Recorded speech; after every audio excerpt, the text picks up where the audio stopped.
எல்லாருக்கும் வந்திருக்கிற அனைவருக்கும் என்னுடைய வணக்கம். என் பேர் ஐயப்பன். நான் மாநில தொழிற்சங்க சட்ட ஆலோசகராக இருக்கேன்.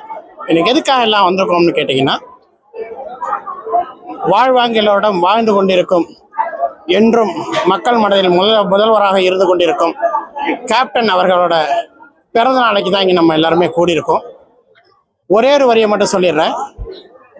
புரட்சி தலைவர் வார்த்தைக்கு இணங்க, இருந்தாலும் இறந்தாலும் பேர் சொல்ல வேண்டும், இவர் போல யார் என்று ஊர் சொல்ல வேண்டும் அப்படிங்கிற பாடல் வரைக்கும் கொடுத்ததெல்லாம் கொடுத்தார். அவர் யாருக்காக கொடுத்தார்? ஒருத்தருக்காக கொடுத்தார், இல்லை ஊருக்காக கொடுத்தார் அப்படிங்கிற பாடல் வரிக்கு ஏற்ப வாழ்ந்து காட்டிய இன்றைய மனித குல திலகம் கேப்டன் அவர்கள் பிறந்த நாளைக்கு தான் நம்ம இங்கே வந்திருக்கோம்.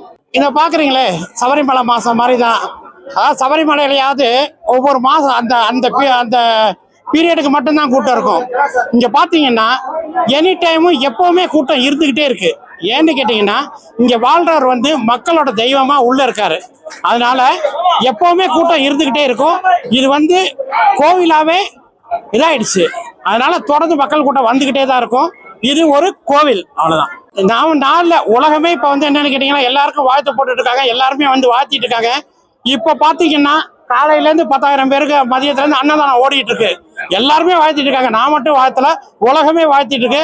அதோட சேர்ந்து என் அண்ணனுக்கு எனக்கு வாழ்த்த வயதில்லை, போயிட்டு காலையிலேருந்து வணங்கி மகிழ்ந்து நல்லபடியா இருக்கேன். சந்தோஷம்.